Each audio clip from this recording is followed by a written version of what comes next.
ಸಿಟಿಯಲ್ಲಿ out of syllabus ಗೊಂದಲಕ್ಕೆ ಇದೀಗ ತೆರೆ ಬಿದ್ದಿದೆ. ವಿಸ್ತಾರ ಜೊತೆ ಉನ್ನತ ಶಿಕ್ಷಣ ಸಚಿವರು ಎಕ್ಸ್ಕ್ಲೂಸಿವ್ ಆಗಿ ಮಾತನಾಡಿದ್ದಾರೆ. ಔಟ್ ಆಫ್ ಸಿಲೆಬಸ್ ವಿಚಾರ ನಮ್ಮ ಗಮನಕ್ಕೆ ಬಂದಿದೆ, ಪ್ರಧಾನ ಕಾರ್ಯದರ್ಶಿ ಜೊತೆ ಮಾತುಕತೆಯನ್ನ ನಡೆಸಿ ಕ್ರಮವನ್ನು ಕೈಗೊಳ್ತೀವಿ ಅಂತ ಹೇಳಿದ್ದಾರೆ. ಇಂದು ಸಂಜೆಯ ಸಭೆಯಲ್ಲಿ ನಿರ್ಧಾರ ಮಾಡಲಾಗುತ್ತೆ. ಔಟ್ ಆಫ್ ಸಿಲೆಬಸ್ ಬಗ್ಗೆ ವರದಿಯನ್ನ ತರಿಸಿಕೊಳ್ತೇವೆ, ವರದಿ ತರಿಸಿಕೊಂಡು ಮುಂದಿನ ನಿರ್ಧಾರವನ್ನ ಕೈಗೊಳ್ತೀವಿ. ಉನ್ನತ ಶಿಕ್ಷಣ ಸಚಿವ ಡಾಕ್ಟರ್ ಎಂಸಿ ಸುಧಾಕರ್ ಹೇಳಿಕೆಯನ್ನ ನೀಡಿದ್ದಾರೆ. ರಾಜ್ಯ ಸರ್ಕಾರ ವಿದ್ಯಾರ್ಥಿಗಳ ಪರವಾಗಿ ನಿಂತುಕೊಂಡಿದೆ ಅಂತ ಹೇಳಿದ್ದಾರೆ. ಇನ್ನು ಇದು ಸಂಬಂಧಪಟ್ಟಂತೆ ವಿಸ್ತಾರ ನ್ಯೂಸ್ ಮೂಲಕ ಈಗ ಡಾಕ್ಟರ್ ಎಂಸಿ ಸುಧಾಕರ್ ಭರವಸೆಯನ್ನು ಕೂಡ ಕೊಟ್ಟಿದ್ದಾರೆ. ನಮ್ಮ ಅಸೋಸಿಯೇಟ್ ಎಡಿಟರ್ ಚಂದನ್ ಶರ್ಮಾ ಅವರನ್ನ ಮಾತನಾಡಿಸಿದ್ದಾರೆ. ಬನ್ನಿ ಅವರು ಏನು ಹೇಳಿದ್ದಾರೆ ನೋಡಿ. ನಾನು ಚಂದನ್ ಶರ್ಮಾ ಮಾತಾಡ್ತಾ ಇದ್ದೀನಿ ಸರ್, ವಿಸ್ತಾರ ನ್ಯೂಸ್ ಇಂದ. ಹೇಗಿದ್ದೀರಿ ಸರ್? ಆರಾಮ ಸರ್? ತಗೊಳ್ಳ, can I take 2 minutes of yours? Fantastic sir. ಅದೇ ಸಿಇಟಿದು ಒಂದು ಸ್ವಲ್ಪ ಗೊಂದಲ ಆಗ್ತಾ ಇದೆಯಲ್ಲ sir, out of the syllabus ಅಂತೆಲ್ಲ ಹೇಳ್ತಾ ಇದ್ದಾರೆ. ಭಾಳ ಜನ ವಿದ್ಯಾರ್ಥಿನಿಯರು ನಮ್ಮ ಕಚೇರಿ ಕಾಲ್ ಮಾಡಿ ಏನು ಮಾಡ್ತಾರೆ, ಸರ್ಕಾರ ಏನು ನಿಲುವು ತಗೊಳುತ್ತೆ ಅಂತ ಕೇಳ್ತಾ ಇದ್ದಾರೆ. ಹಾಗಾಗಿ ಯಾವ ಚಿಂತನೆಯಲ್ಲಿದ್ದೀರಿ ಸರ್ ಆ ವಿಷಯದಲ್ಲಿ? ಈಗಾಗಲೇ ಮೊದಲನೇ ದಿವಸನೂ ನಮ್ ಗಮನಕ್ಕೆ ಬಂತಿದ್ದು ನಡೆದಿರ್ತಕ್ಕಂತ ಪ್ರಶ್ನೆ ಪತ್ರಿಕೆ ವಿಚಾರದಲ್ಲಿ ಬಂದಿದೆ ವಿಚಾರ. ಈಗಾಗಲೇ ಅದ್ರ ಬಗ್ಗೆ ಗಂಭೀರವಾಗಿ ಸರ್ಕಾರ ಪರಿಗಣಿಸಿ ಇದು ಏನು ಸಿಲೆಬಸ್ ಏನು ಕಡಿತ ಆಗಿತ್ತು, ಕಡಿತ ಆಗಿರೋ ಸಿಲೆಬಸ್ ಇಂದ ಏನಾದ್ರು ಪ್ರಶ್ನೆಗಳು ಎಷ್ಟು ಬಂದಿದ್ದಾವೆ, ಯಾವ ತರ ಬಂದಿದ್ದಾವೆ ಅಂತಕ್ಕಂಥದ್ದು ಪಿಯುಸಿ ಬೋರ್ಡ್ ಏನಿದೆ, ಪಿಯುಸಿ ಬೋರ್ಡ್ ನ ಅಧಿಕಾರಿಗಳು, ನಮ್ಮ ಉನ್ನತ ಶಿಕ್ಷಣ ಇಲಾಖೆಯ ಪ್ರಧಾನ ಕಾರ್ಯದರ್ಶಿಗಳು ಮತ್ತು ಶಾಲಾ ಮತ್ತು ಸಾಕ್ಷರತಾ ಶಿಕ್ಷಣ ಪ್ರಧಾನ ಕಾರ್ಯದರ್ಶಿಗಳು ಇವರೆಲ್ಲರೂ ಈಗ ಸಭೆ ಮಾಡಿದ್ರು. ಇವತ್ತು ಚೀಫ್ ಸೆಕ್ರೆಟರಿ ಅವರು ಸಭೆ ಮಾಡಿದ್ರು. ಸಂಜೆ ಒಳಗೆ ನಾವು ಇದನ್ನ ಏನೇನು ವ್ಯತ್ಯಾಸ ಆಗಿದೆ ಇದರಲ್ಲಿ ಪ್ರಶ್ನೆ ಪತ್ರಿಕೆಯಲ್ಲಿ ಅಂತಕ್ಕಂಥದ್ದನ್ನ ಸಂಪೂರ್ಣವಾಗಿ ಮಾಹಿತಿ ತೆಗೆದುಕೊಡುವಂತ ಕೆಲಸ ಮಾಡ್ತಾ ಇದ್ದೀವಿ. ಸರಿ ಸರಿ. ಅದಾದ ನಂತರ ಅದನ್ನ ಏನು ಮುಂದೆ ಇದ್ರ ಬಗ್ಗೆ ಕ್ರಮ ತಗೋಬೇಕು ಅಂತಕ್ಕಂಥ ನಿಟ್ಟಿನಲ್ಲಿ ಇದನ್ನ ಬಹಳ ಗಂಭೀರವಾಗಿ ಪರಿಗಣಿಸಿ ಇದನ್ನ ಆದ್ಯತೆ ಮೇಲೆ ನಾವು ಇದನ್ನ ಒಟ್ಟಿನಲ್ಲಿ ತಮ್ಮ ಪ್ರಯತ್ನದಿಂದ ವಿದ್ಯಾರ್ಥಿಗಳಿಗೆ ಒಂದ್ ಸ್ವಲ್ಪ ನಿರಾಳತೆಯನ್ನ ಖಂಡಿತವಾಗ್ಲೂ ಕೂಡ ಕೊಡ್ತೀರಿ ತಾವು? ಇದೆಲ್ಲ ಖಂಡಿತ. ಈಗ ನೋಡಿ, ಈಗ ವಿದ್ಯಾರ್ಥಿಗಳಿಗೆ ಇದು ಬಹಳ ಪ್ರಮುಖವಾದಂತ ಘಟ್ಟ ಇದು. ಹೌದು. SSLC ಆದ್ಮೇಲೆ ರಾಜುಗೆ ಕಾಡ್ತಾ ಇರೋ ಒಂದೇ ಪ್ರಶ್ನೆ, ರಾಜು ಮುಂದೆ ಏನಪ್ಪ? ಮೊದಲು ಇಂಜಿನಿಯರಿಂಗ್ ಮಾಡ, ಬೇಗ ಡಾಕ್ಟರ್ ಆಗಿ ನನ್ ವಾಸಿ ಮಾಡಪ್ಪ. ಲೈಫ್ ನ ಇಂಪಾರ್ಟೆಂಟ್ ಡಿಸಿಷನ್ಸ್ ನ ರಾಜು ತರ ತಗೊಳ್ಬೇಡಿ. ನಿಮ್ಮ ಭವಿಷ್ಯ ರೂಪಿಸುವ ಹಾದಿಯಲ್ಲಿ ನಾವು ಜೊತೆಗಿರ್ತೀವಿ. Parishrama PU college, it matters where you start. ಅವರು ಪ್ರೊಫೆಷನಲ್ ಕೋರ್ಸ್ ಸೇರುವಂತದ್ದಕ್ಕೆ ಒಂದು ಇಂಪಾರ್ಟೆಂಟ್ ಸ್ಟೇಜ್ ಇದು. ಹೌದು. ಇಲ್ಲಿ ನಾವು ಯಾವುದೇ ರೀತಿ ಅವರಿಗೆ ಅನ್ಯಾಯ ಆಗ್ತಕ್ಕಂಥದಕ್ಕೆ ಅವಕಾಶ ಕೊಡೋದಿಲ್ಲ. ಓಕೆ.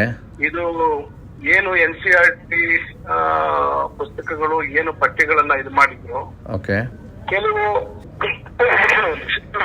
ಕೆಲಸ ಮಾಡಿದ್ದಾರೆ. ಇಲ್ಲಿ ಸ್ವಲ್ಪ ಗೊಂದಲ ಸೃಷ್ಟಿಯಾಗಿದೆ.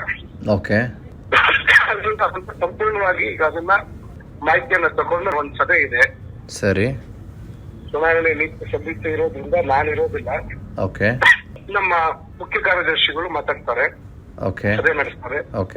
ನಂತರ ನಾವು ಏನು ಇಲಾಖೆಯಲ್ಲಿ ಏನ್ ಮಾಡ್ಬೇಕು, ಯಾವ ತರ ಇದನ್ನ ವಿದ್ಯಾರ್ಥಿಗಳಿಗೆ ಶೈಕ್ಷಣಿಕ ಪ್ರಗತಿಗೆ ತೊಂದರೆ ಆಗೋ ರೀತಿಯಲ್ಲಿ ಏನ್ ಮಾಡ್ಬೇಕು ಅಂತ ಮಾಡ್ತೀವಿ. ಏನ್ ನಿಮ್ ತಲೆಯಲ್ಲಿ ಆಕ್ಚುಲಿ ಏನಿದೆ ಸರ್? ಅಂದ್ರೆ ಏನು ಬೇಸಿಕಲಿ ಏನು ಗ್ರೇಸ್ ಮಾರ್ಕ್ಸ್ ಕೊಡೋ ತರದ್ದ ಅಥವಾ ಬೇರೆ ಏನಾದ್ರು? ಆತರ ಯಾವುದು ಈಗ ಯಾವುದೇ ಇವತ್ತು ಆತರ ಒಂದು ನಿರ್ಣಯಕ್ಕೆ ಬಂದಿಲ್ಲ. ಸರಿ ಸರಿ ಸರಿ. ಯಾಕಂದ್ರೆ ಸಂಪೂರ್ಣವಾಗಿ ಇದರ ವರದಿ ತೆಗೆದುಕೊಳ್ತೀರಾ, ಇದು ಯಾವ ಮಟ್ಟದಲ್ಲಿದೆ, ಎಷ್ಟು ಪ್ರಶ್ನೆಗಳು ಆ ರೀತಿ ಆಗಿದಾವೆ, ಸರಿ ಸರಿ ಸರಿ, ಇವೆಲ್ಲ ಸಂಪೂರ್ಣವಾಗಿ ಅದರ ಬಗ್ಗೆ ಏನು ಇವತ್ತು ಎಕ್ಸ್ಪರ್ಟ್ಸ್ ಇದ್ದಾರೆ, ಸಬ್ಜೆಕ್ಟ್ ಎಕ್ಸ್ಪರ್ಟ್ಸ್ ಇದ್ದಾರೆ, ಅವ್ರ ಹತ್ರ ಎಲ್ಲ ಮಾಹಿತಿ ತಗೊಂಡು ನಂತರ then we will decide what has to be done. Okay, one last question from me sir. When can we expect ಒಂದು ಸ್ಪಷ್ಟ ಡಿಸಿಷನ್ ಸರ್? ಏನೇನು ಇದೆ ಅಂತಕ್ಕಂಥದ್ದು ಈಗ ಪೂರ್ತಿ ಈಗ ಆಸ್ ಅ ಪ್ರಯಾರಿಟಿ ಇದನ್ನ ತಗೊಂಡು ಸಭೆಯಲ್ಲಿ ಅವರು ಮಂಡಿಸಲಿದ್ದಾರೆ. ಅದು ಅದಾದ ನಂತರ ಅದನ್ನ ನೋಡ್ಕೊಂಡು ದೆನ್ ನಮ್ಮ ಡಿಪಾರ್ಟ್ಮೆಂಟ್ ಅಲ್ಲಿ we will take decision as to what has to be done, ಏನ್ ಮಾಡ್ಬೇಕು ಅನ್ನೋದನ್ನ ನಾವು ಮಾಡ್ತೀವಿ.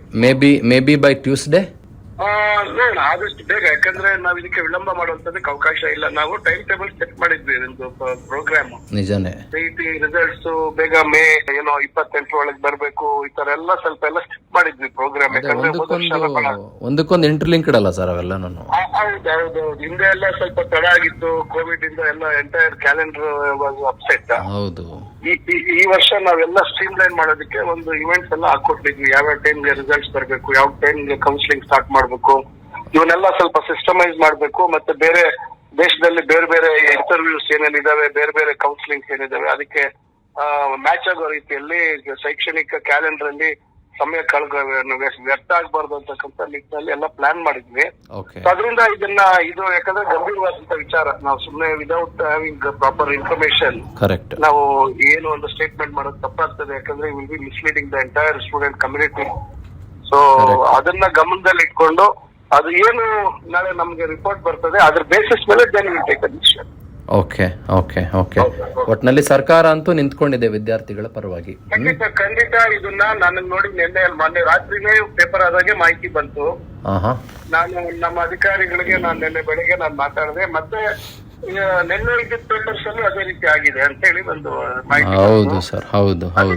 ತಕ್ಷಣ ನಾವು ಇವತ್ತು ಅದನ್ನ ಸಭೆಯನ್ನ ನಮ್ಮ ಚೀಫ್ ಸೆಕ್ರೆಟರಿ ಅವರು ಅದಕ್ಕೆ ಜವಾಬ್ದಾರಿ ಕೊಟ್ಟು ಅವ್ರು ಕರೆದು ಸಭೆ ಮಾಡಿದ್ದಾರೆ. ಈಗ ನಾಳೆಗೆ ಗಡುವು ಕೊಟ್ಟಿದ್ದಾರೆ. ನೋಡ್ಕೊಂಡು ಅದೇನಿದೆ ಅಂತ ಸಂಪೂರ್ಣವಾಗಿ ಅಧ್ಯಯನ ಮಾಡಿ ಆಮೇಲೆ ವಿಲ್ ಅನುಕ್ಷಣದ ಸುದ್ದಿಗಳಿಗಾಗಿ ವಿಸ್ತಾರ ನ್ಯೂಸ್ ಯೂಟ್ಯೂಬ್ ಚಾನೆಲ್ ಸಬ್ಸ್ಕ್ರೈಬ್ ಮಾಡಿ. ಹೊಸ ಸುದ್ದಿಗಳ ನೋಟಿಫಿಕೇಶನ್ಗಾಗಿ ಬೆಲ್ ಐಕಾನ್ ಕ್ಲಿಕ್ ಮಾಡಿ. ಲೇಟೆಸ್ಟ್ ಅಪ್ಡೇಟ್ಸ್ಗಾಗಿ www.vistaranews.com ವೆಬ್ಸೈಟ್ಗೆ ವಿಸಿಟ್ ಮಾಡಿ. ಅಂಗೈಯಲ್ಲೇ ಜಗತ್ತಿನ ಸುದ್ದಿ ತಿಳಿಯಲು ವಿಸ್ತಾರ ನ್ಯೂಸ್ ಕನ್ನಡ ಆಪ್ ಡೌನ್ಲೋಡ್ ಮಾಡಿ.